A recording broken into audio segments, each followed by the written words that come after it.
लवकुश मेरे ही पुत्र श्री राम के तने रघुकुल के वंशज सिया राम जय जय राम राम सिया राम जय। माता, मैं जानता था, मेरा मन झूठ नहीं कह सकता माता।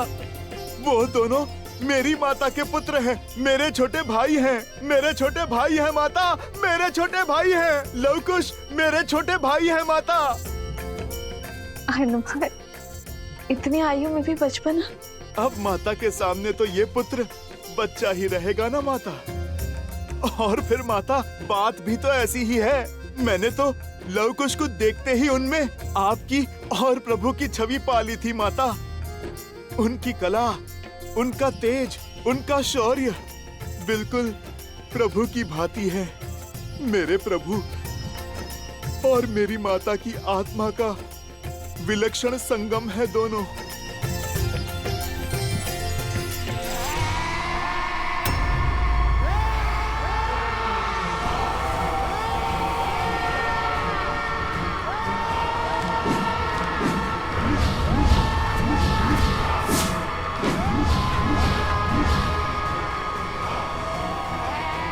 मैं इनके सामने अधिक देर तक नहीं टिक पाऊंगा कुश।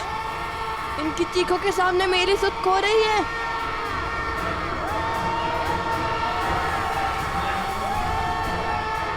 कुश, ये तो रुक ही नहीं रहे।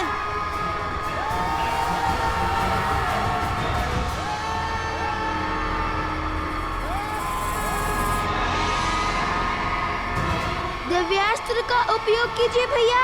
मुनिवर ने हमें इन्हें जीवित करने के लिए भेजा था, इन्हें मारने नहीं।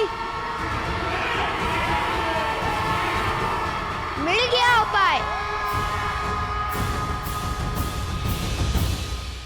हनुमान, संभालो स्वयं को। माता, मैं क्या करूं? मन उल्लास के सागर में गोते खा रहा है। उन्हें यहाँ वन में नहीं, वहां महलों में होना चाहिए। राजकुमारों के भांति जीना चाहिए माता। समर्पण से बोए और प्रेम से सींचे दाम्पत्य को खंडित करने का साहस कहां से लाती है नियति? क्या मैं अयोध्या के कल को आज उनके पिता के सम्मुख नहीं ले जा सकता माता? क्या प्रभु और आपके पग में पड़ी वियोग की बेड़ियों को मैं नहीं काट सकता माता? हनुमान, जब मेरा तप पूर्ण होगा तो मेरे प्रभु श्री राम मुझे और मेरे पुत्रों को ढूंढने अवश्य आएंगे। भगवान वाल्मीकि और अन्य मुनिवर लवकुश को जिस पथ पर भेज रहे हैं वो तब का ही पथ है हनुमान। और तुम तो बल और बुद्धि दोनों के ही स्वामी हो हनुमान। तुम्हें कुछ समझाने या बताने की आवश्यकता नहीं है। जो उचित लगे वो करो। जब लवकुश का जन्म हुआ था तो शत्रुघ्न भैया यहाँ आए थे। तब मैंने उनसे कहा था, सूर्यवंश के इन सूर्य का तेज अयोध्या तक नहीं पहुंचना चाहिए। आप किसी से कुछ नहीं कहेंगे भैया, किंतु तुम्हें कोई आज्ञा, कोई आदेश नहीं दूंगी, क्योंकि मेरे पुत्र हनुमान का निर्णय अनुचित हो ही नहीं सकता। माता, आपने मुझे डाल दिया ना धर्म संकट में। मेरा मन कहता है कि अभी प्रभु को सब सत्य बता दूं, किंतु धर्म तपस्या भंग करने का मैं अपराध नहीं करना चाहता माता।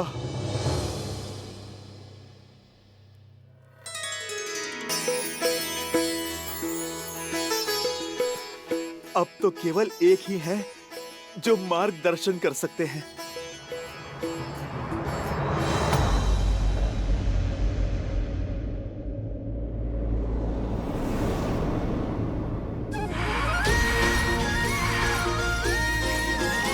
किंतु तुम्हें कैसे ज्ञात हुआ कि उनकी शिखा बांधने से वे शांत हो जाएंगे। इतना भी अज्ञानी नहीं हूँ मैं भैया। भूल गए भैया बालपन में जब बालपन? अरे अर्थात जब और भी छोटा था तब यज्ञोपवीत संस्कार के समय मैंने उपहास में सूंघकर उनकी शिखा खोल दी थी। तब माता ने बताया था शिखा ऊर्जा को शीश चक्र को चारों ओर केंद्रित करती है, व्यक्ति को उच्च चेतना और दिव्य ऊर्जा से जोड़ती है। इसे खोलकर रखने से ऊर्जा अधिक स्वतंत्र रूप से प्रवाहित हो सकती है और बांधने से रुक सकती है, जिससे व्यक्ति का मन और मस्तिष्क भी स्थिर हो जाता है। अति उत्तम। चलो कुछ तो पाठ स्मरण है तुम्हें।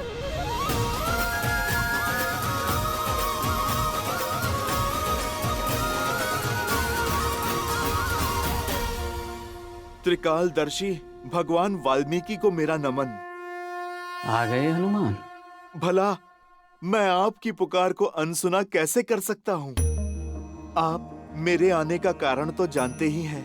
लव और कुश अयोध्यापति श्री राम के पुत्र हैं, किंतु संसार को ये सत्य बताने का समय अभी नहीं आया, क्योंकि आप उन्हें किसी बड़े उद्देश्य की पूर्ति के लिए सज्ज कर रहे हैं। जैसी आपकी इच्छा। किंतु मैं एक आज्ञा आपसे अवश्य चाहूंगा। आप मुझे मना मत कीजिएगा। साक्षात शिव के अंश को कैसे मना कर सकता हूं? यदि तुम्हारे मन में कोई इच्छा जागृत हुई है तो वो सर्वथा आवश्यक ही होगी। बोलो, क्या चाहते हो?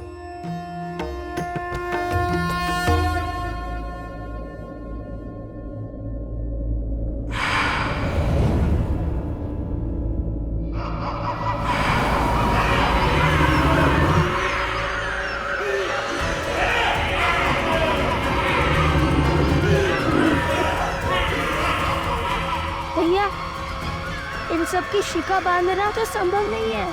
अब क्या करे कुश?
हनुमान जी ये अवश्य ही अश्वमेध का अश्व लेने आए होंगे। भागो कुश। अरे ऋषि कुमारो, रुकिए।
लवकुश मेरे ही पुत्र है, श्री राम के तने, रघुकुल के वंशज। आगे मत बढ़ना, अन्यथा अपने बाण से छल्ली कर देंगे हम। मेरे भैया मिथ्या नहीं कहते। रुक जाइए हनुमान जी।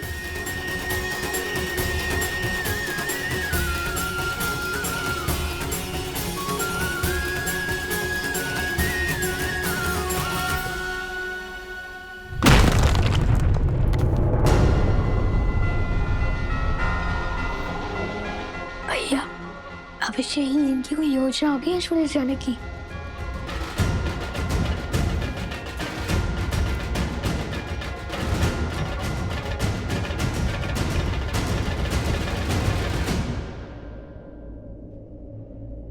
यदि आप अश्वमेध के अश्व को लेने आए हैं तो लौट जाइए।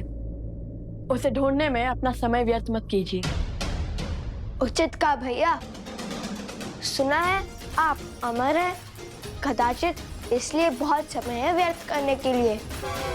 समय व्यर्थ करने वालों को एक दिन समय स्वयं व्यर्थ कर देता है। वैसे मैं यहाँ पर अश्व के लिए नहीं आया हूँ। मैं तो प्रभु श्री राम का सेवक हूँ, सैनिक नहीं। बिना इच्छा मैं नहीं लड़ता। तो फिर आप यहाँ क्यों आए? आप दोनों की सहायता करने। आप दोनों माता सीता की खोज में निकले हैं ना? उनका तो पुत्र मैं भी हूँ। आप दोनों का हाथ बटा दूं? तो श्री राम को हराकर हमारे प्रश्नों का उत्तर देने के लिए बाध्य करेंगे।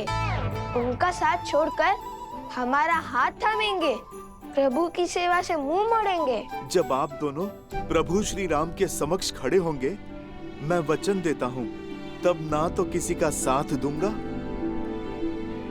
और ना ही हाथ थामूंगा। प्रभु राम की सेवा हो या फिर माता सीता की सेवा, वो दोनों एक ही तो हैं मेरे लिए। ठीक है, आप हमारे साथ आ सकते हैं। पहले बताइए, इस सहायता के बदले में क्या चाहिए आपको?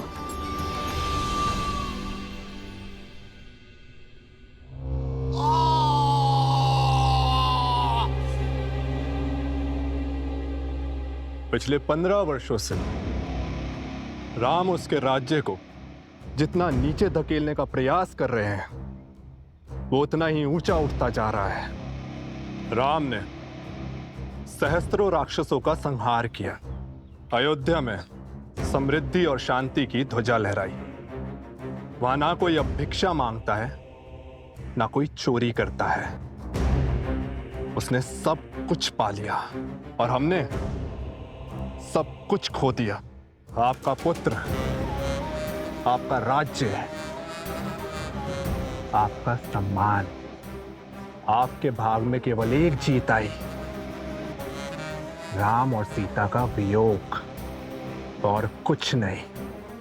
आपकी पराजय हो चुकी है। प्रयास विफल हुए, किंतु जब तक अयोध्या में एक भी जीव के मन में अधर्म का वास है, धर्म कभी पूरी भांति नहीं जीत सकता।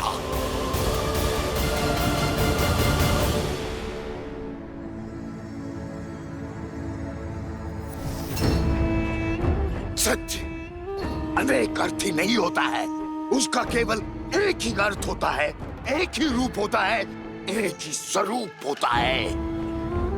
जबकि मिथ्या शास्त्रों मुखोटे लेके घूमता है। दूध में दही की एक बूंद की भांति होता है। पहले पहले तो कुछ नहीं बदलता, किंतु फिर सत्य का स्वरूप भी बदल देता है। अगली चाल क्या होगी महाराज? अश्व यही कहीं छुपाया होगा। मार डालो उसे। लक्ष्मण को वो अश्व जीवित नहीं मिलना चाहिए।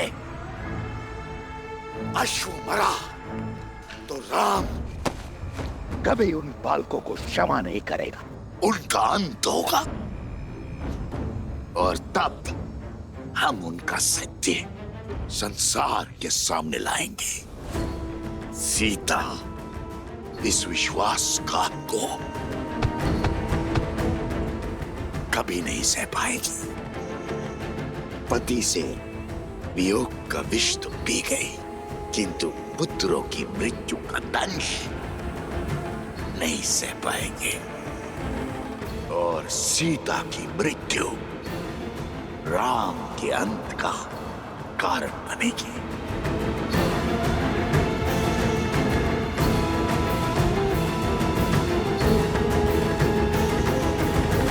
जाओ, खोजो उस अश्व को। परंतु उस अश्व को मारेंगे कैसे? उसे तो देवताओं का संरक्षण प्राप्त है। स्मरण नहीं, प्रबंधासुर की क्या दशा हुई थी?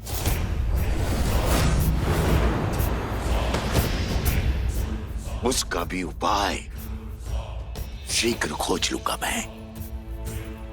तुम जाओ और लक्ष्मण से पहले उस अश्व को खोजो। जाओ।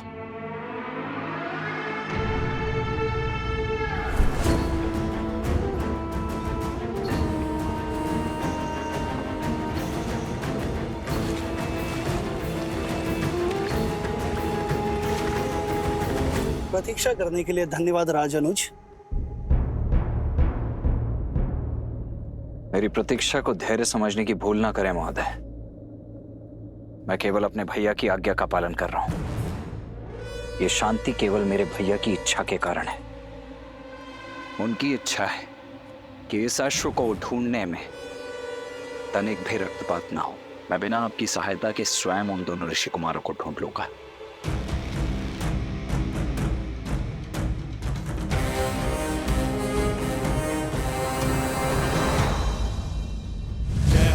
जय हनुमान जय जय हनुमान जय हनुमान जय जय हनुमान जय हनुमान जय जय हनुमान।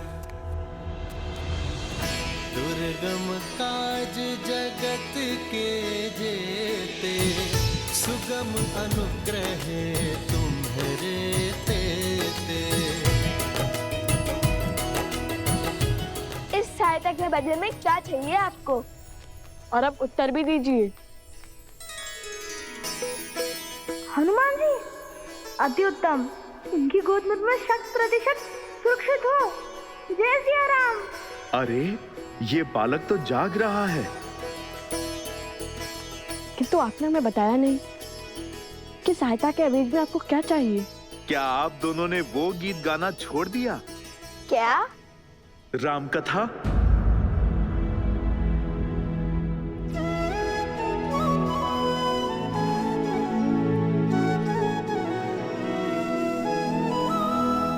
अद्भुत गान किया था आपने। एक बार पुनः मेरे लिए उसका गान करें। कदापि नहीं। प्रभु श्री राम और माता सीता के प्रति हमारे मन में श्रद्धा और समर्पण अडिग है। इसलिए जब तक हम अपने प्रश्नों का उत्तर नहीं पा लेते, हम राम कथा का गायन भी नहीं करेंगे।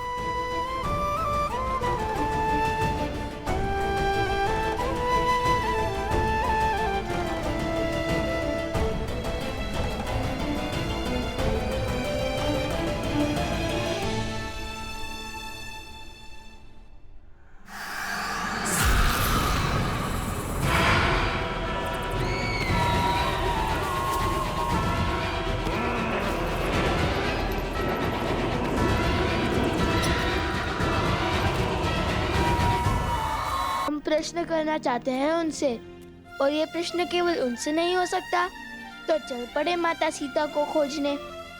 अब ये खोज शीघ्र पूर्ण होगी। तो राम कथा का गान भी तभी होगा। अद्भुत आनंद आ रहा है। हनुमान जी ने मुझे अपने शीश पर उठा रखा है। आनंद, परम आनंद। हाँ, हनुमान जी, नहीं नहीं, नीचे मत रखो, आनंद आ रहा था।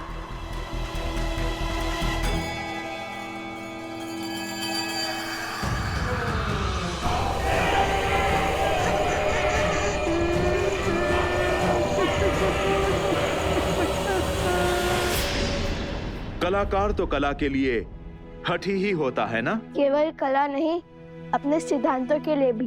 बचाओ, बचाओ, बचाओ। बचाओ बचाओ बचाओ।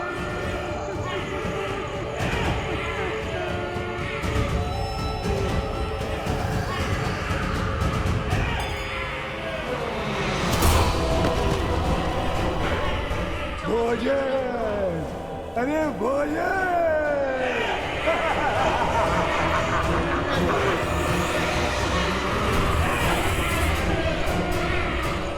बचाओ, नहीं नहीं।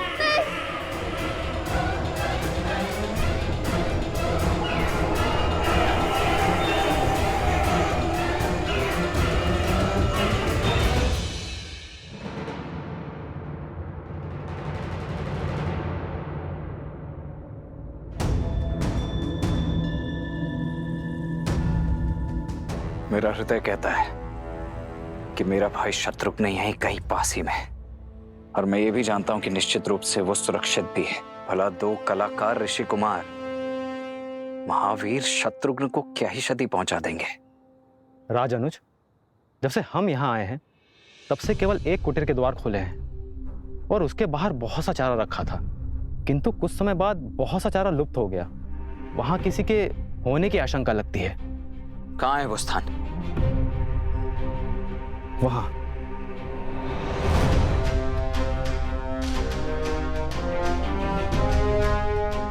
ये इतना सारा चारा गौ अथवा किसी अश्व के लिए ही होता है। भैया का आदेश न होता तो मैं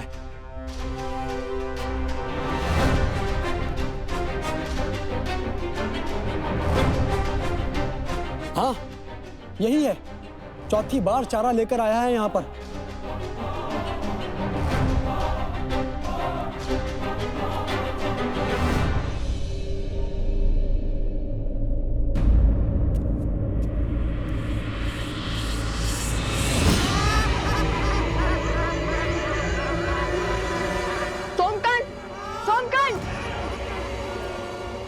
हनुमान जी, आपको तो हमारी सहायता करनी थी ना।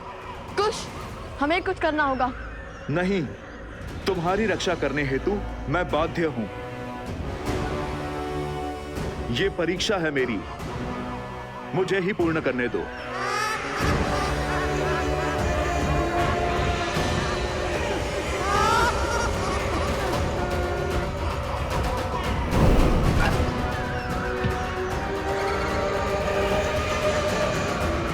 जय श्री राम।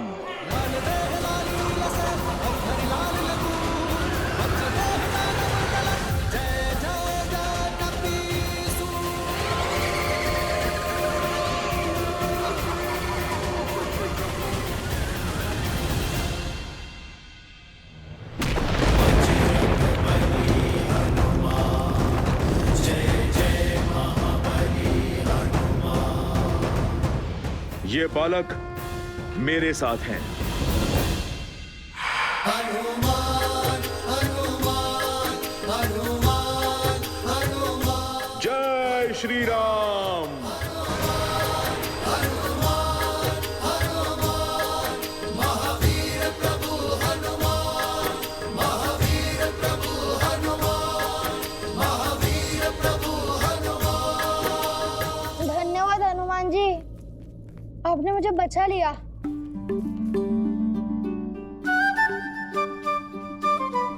वैसे मैं भयभीत नहीं था, मैं तो बस देखना चाहता था कि आप उन्हें कैसे भगाते हैं। बहुत उत्तम शक्ति प्रदर्शन किया आपने। अब तो आपने भी जान लिया होगा, इसे अकेले छोड़ना सही नहीं है।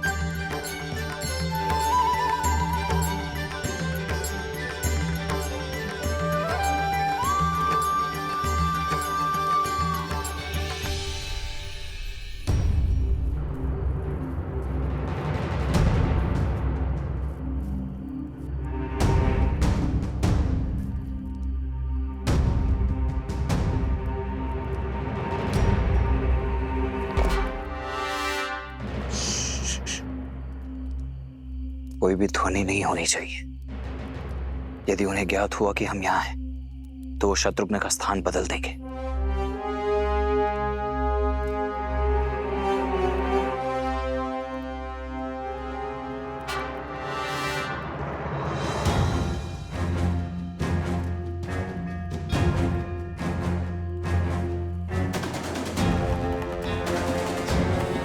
असंभव।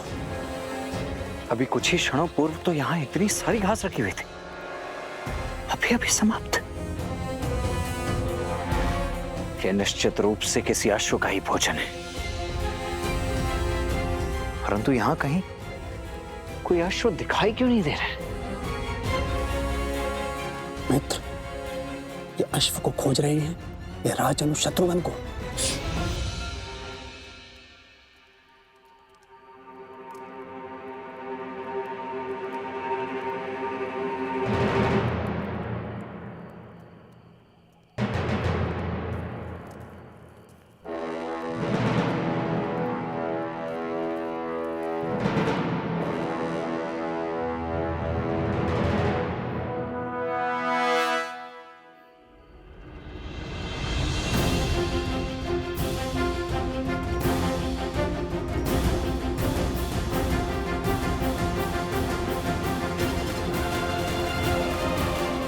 आर्य सुमंत।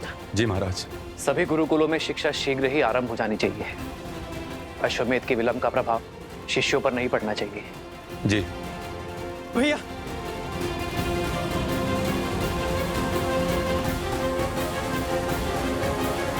क्या हुआ भरत? सब कुशल तो है ना? नहीं भैया, वो शत्रुघ्न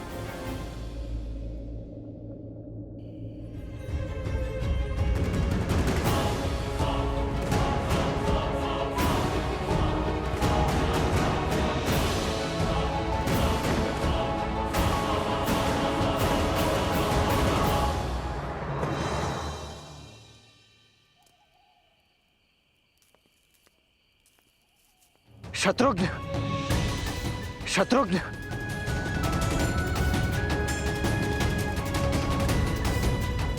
शत्रुघ्न।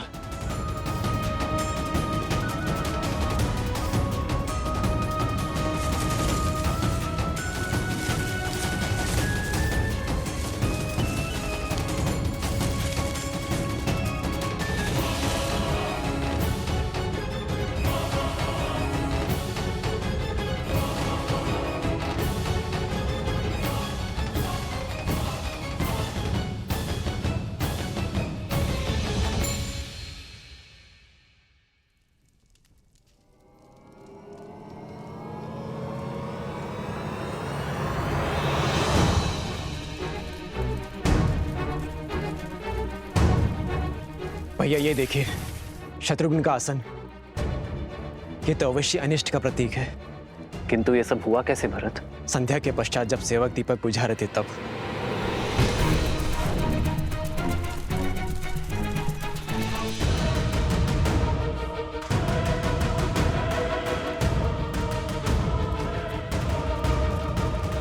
यदि कोई अनिष्ट हुआ भी है तो भी वो हमारे शत्रुघ्न को हानि नहीं पहुंचा पाएगा।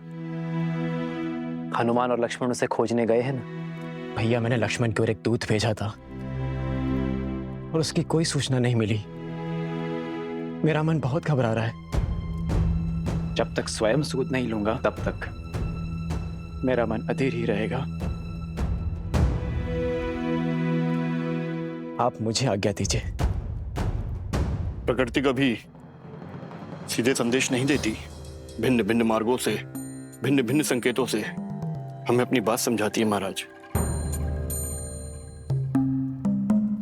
जी आचार्य। और उन ऋषि कुमारों का लक्ष्मण और शत्रुघ्न को आहत पहुंचाना असंभव है। यदि वो दोनों चाहते तो सम्मोहन अस्त्र का प्रभाव कर बेसुध शत्रुघ्न को हानि पहुंचा सकते थे, किंतु वो लौट गए। अवश्य ही कोई कारण है जो हमें ज्ञात नहीं है। भैया, ये घटना उससे भी अधिक चिंताजनक है।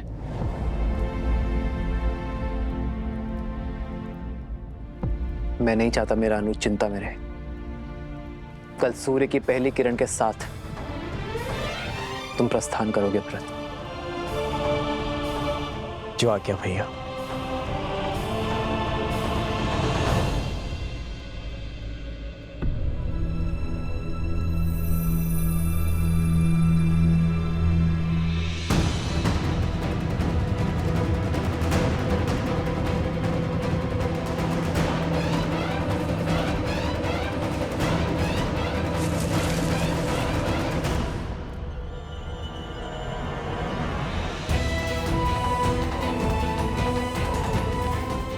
शत्रुघ्न का मुकुट और धनुष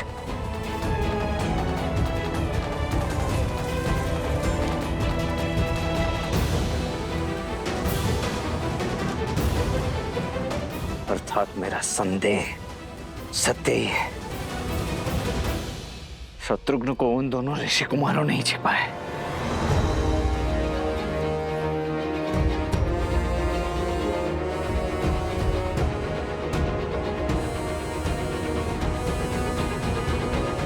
भीतर चलते हैं, कदाचित वहीं हमें इन सबको पुनः जीवित करने का और ये प्रेतों का स्वांग समाप्त करने का मार्ग मिल जाए। द्वार खोलता हूं।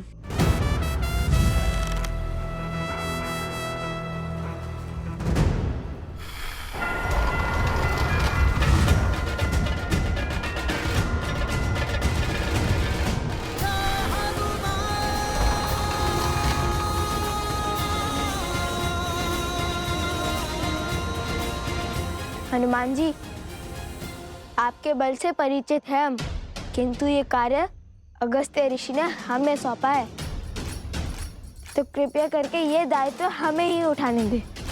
मैंने तो केवल आपकी सहायता माता सीता को खोजने की कीजिए, हमारा मार्ग सरल बनाने में नहीं। जो आ गया ऋषि कुमार। आप द्वार के बाहर ही यहाँ पर अपनी दृष्टि रखिए। परंतु छोड़िए और यहाँ रुककर यहाँ की दृष्टि रखिए। ये हमारे राजा लव का आदेश है।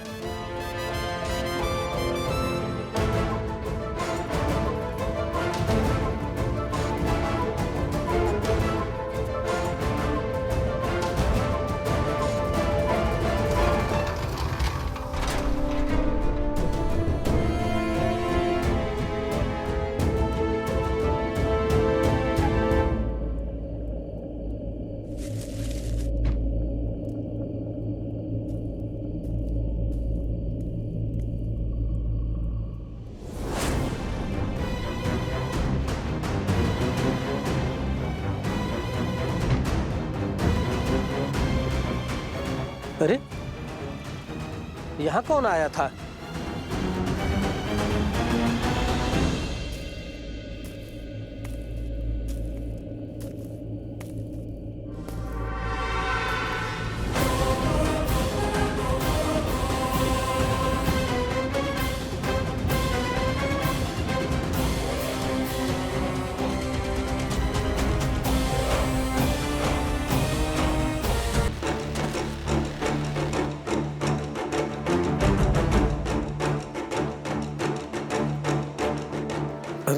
राजानुज, आप यहाँ कैसे?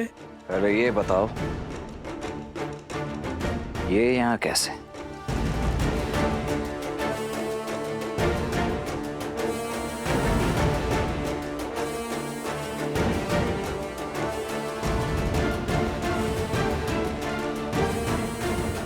देखो, इतना तो मैं भली भांति समझ गया हूं कि मेरा भाई है यहीं कहीं, परंतु उसे छिपाया कहां गया है ये अब तुम बताओगे।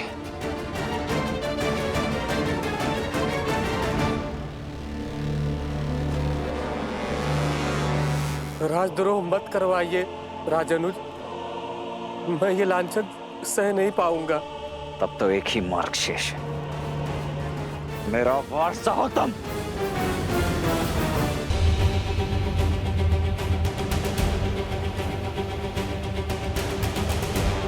अब प्रश्न केवल अश्व का नहीं, मेरे भाई राजानुज शत्रुघ्न का भी है, इसलिए आप मेरे धैर्य की परीक्षा मत लो।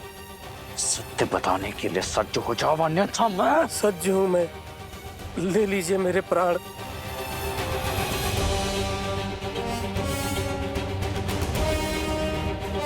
अच्छा लगा ये देखकर कि इक्ष्वाकु वंश ने जो धर्म का बीज कौशलराज में बोया था, वो अब राजभक्ति का घनघोर वृक्ष बन चुका है। किंतु मेरी एक बात ध्यान से सुन लो, या तो आज तुम्हारे मुख से सत्य निकलेगा, अन्यथा निकलेंगे प्राण, और केवल तुम्हारे नहीं, उन दोनों ऋषि कुमारों के भी युद्ध में 2 क्षण भी मेरे समक्ष टिक नहीं पाएंगे। वो धराशायी हो जाएंगे तुम्हारे नए नवेले राजा।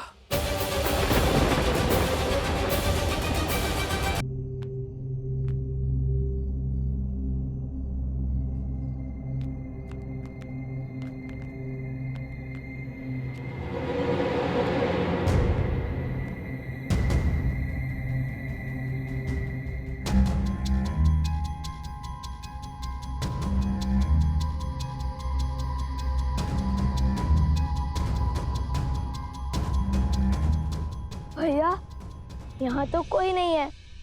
क्या हम राजा शततीर्थ का आह्वान करें, उन्हें युद्ध के लिए ललकारें? किंतु क्या शत्रु का आह्वान करना उचित होगा? क्या प्रेत रूप में वे हमारी बातें समझ पाएंगे?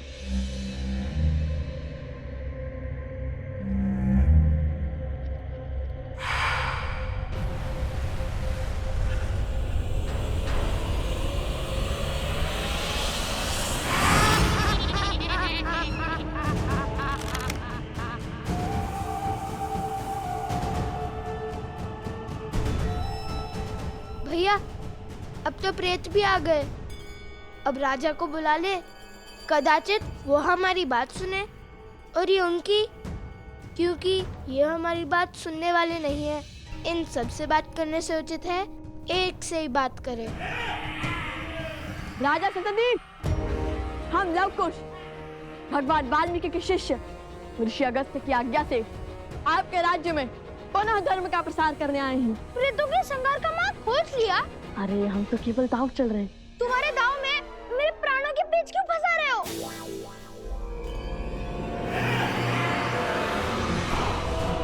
भैया, ये तो हमारी ही ओर आ रहे हैं।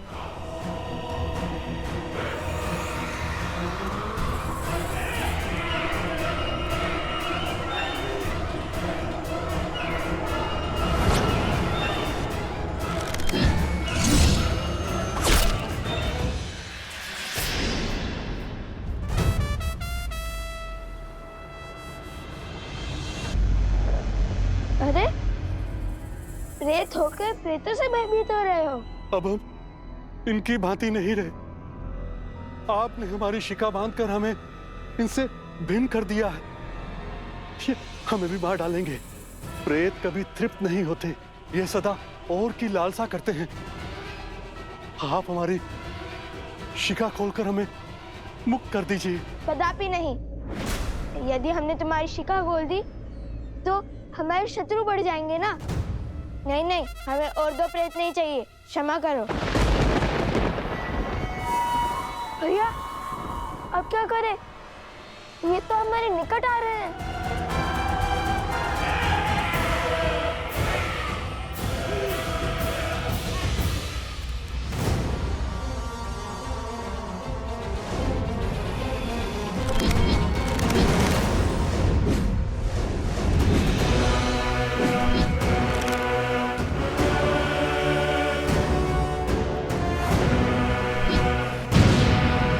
एक क्षण कुश।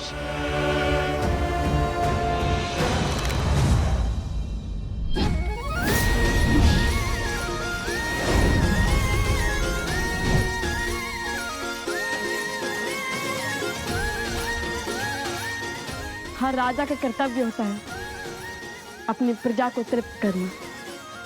तो राजा शततीर्थ को भी उनकी प्रजा की चिंता तो होगी ही ना। राजा स्वामी नहीं, सेवक होता है। आइए हम सब साथ भोजन करेंगे। समझ गया भैया। आप आगे बढ़िए, मैं इन्हें रोकता हूँ।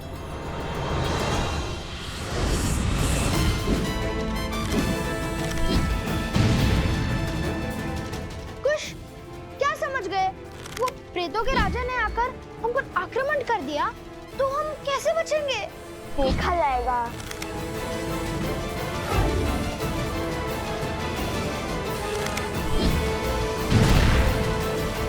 अरे चिंता क्यों करते हो? अभी तक बचाया है ना तुम्हें। आगे भी हमारे संरक्षण में सुरक्षित रहोगे। राजा शततीर्थ, हम यहाँ आपको और आपकी प्रजा को तृप्त करने आए थे। अब या तो आप यहाँ आकर अपनी प्रजा की रक्षा कीजिए या फिर अपनी प्रजा को हमारे दिव्यास्त्रों से मरता हुआ देखिए।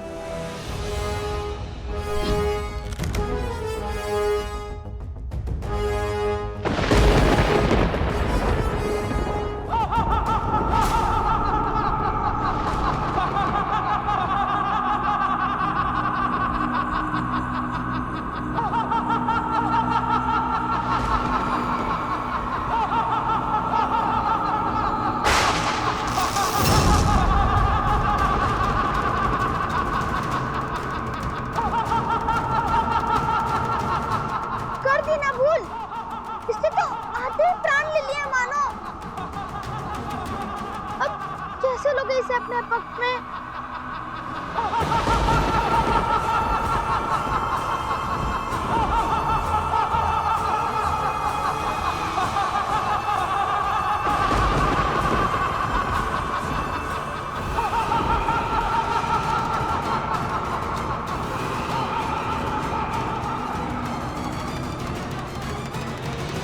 धराशायी हो जाएंगे तुम्हारे नए नवेले राजा। किंतु यदि तुमने मेरे भाई का पता बता दिया तो तुम्हारे गांव के साथ साथ उन दोनों ऋषि कुमारों को मृत्यु से बचाने की चेष्टा अवश्य करूंगा मैं। लगता है तुम्हें अपने राजा की मृत्यु के भय से अधिक राजद्रोह के कलंक का भय है। तो उचित है यही सही। राजनुज,